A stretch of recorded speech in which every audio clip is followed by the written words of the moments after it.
নমস্কার বন্ধুরা, টেকনিক্যাল তথ্য ইউটিউব চ্যানেলে আপনাদের সবাইকে স্বাগতম। তো বন্ধুরা, আজ আপনাদেরকে জানাবো যে আপনি যখন প্লে স্টোর থেকে কোনো কিছু অ্যাপস ডাউনলোড করবেন, তো আপনি কীভাবে বুঝবেন যে আপনার ডিভাইসে বা আপনার স্মার্টফোনে এটি কীভাবে সাপোর্ট নেবে বা কীভাবে ব্যবহৃত হবে। তো এই জন্য আমরা প্রথমে প্লে স্টোর ওপেন করব।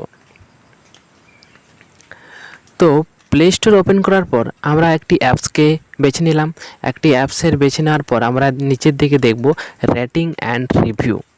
তো এই রেটিং অ্যান্ড রিভিউর পাশে একটি তীর চিহ্ন দেখা যাচ্ছে, তো আমরা এই তীর চিহ্নটিতে ক্লিক করে নেব। তো এই তীর চিহ্নতে ক্লিক করার পরে আমরা আরও একটি অপশান পেয়ে যাব, মোস্ট রিলেভেন্ট বলে একটি ডান দিকে একটি অপশান পেয়ে যাব। তো আমরা এই অপশানটিতেও ক্লিক করব। এই অপশানটিতে ক্লিক করার পর আমাদের সামনে একটি অপশান এসে যাবে, নিচের দিকে দেখুন দিস ডেভিস মডেল।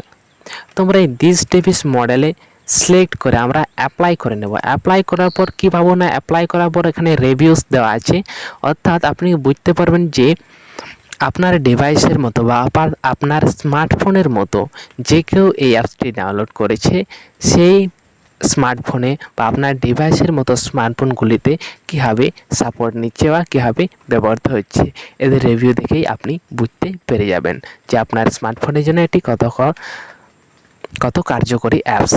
তো বন্ধুরা, এই ছিল আজকের ভিডিওটি ভালো লাগলে অবশ্যই লাইক করবেন, শেয়ার করবেন, তার সঙ্গে সাবস্ক্রাইব করবেন, বেল আইকনও প্রেস করে যাবেন। তো বন্ধুরা, ধন্যবাদ।